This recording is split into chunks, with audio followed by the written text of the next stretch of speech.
So let's take you to the San Bernardino Mountains. It's been a top story for us here at Fox Weather because we've been weathering this storm with you. In Southern California, we've had folks stuck within their homes for about 10 days. We're talking about residents running out of food, not being able to access what they need for medications. Well, look at these firefighters coming to the rescue, getting that hard work done. Now, this atmospheric river event that is setting up for later tonight through Friday, it's going to be less pressure for Southern California. So if you're joining us in these overnight hours, you've kind of been lacking in sleep because of what you've been dealing with, I do have some good news. It's not going to be as big of a deal for you. Huge deal, though, for Central California. The spigot, all of that deep subtropical moisture from the Hawaiian Islands, it's going right into Central California. So that's where we have the 4 to 7 inches of rain. Looking at the available moisture, everything right here, middle to the later half of our legend, that is indicating that deep moisture that's going to be plowing right into California. Flood watches are up. The biggest concern is the coastal rain. Again, 4 to 7 inches of rain for our coastal counties,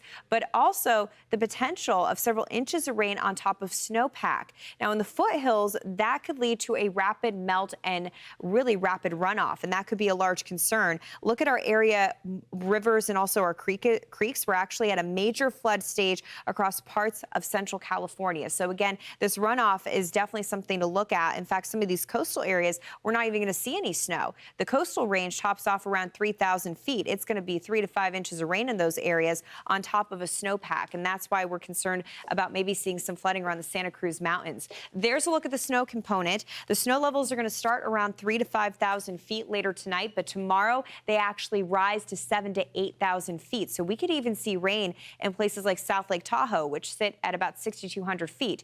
The good news is the snowpack there can actually absorb rain. So I don't think we're going to see a flooding mess on our hands, at lake level in Tahoe. I think we can actually handle that, but the foothills will watch very closely. If you're going to be above 8,000 feet, we're talking about another billboard marker here, more than 4 feet of snow on the way. So all the ski resorts that sit at higher elevations, this is going to be another good one for them, but a huge mess if you're thinking about traveling the passes. I wouldn't do it until later on in the weekend, at least maybe Sunday. You'll have to watch it very closely.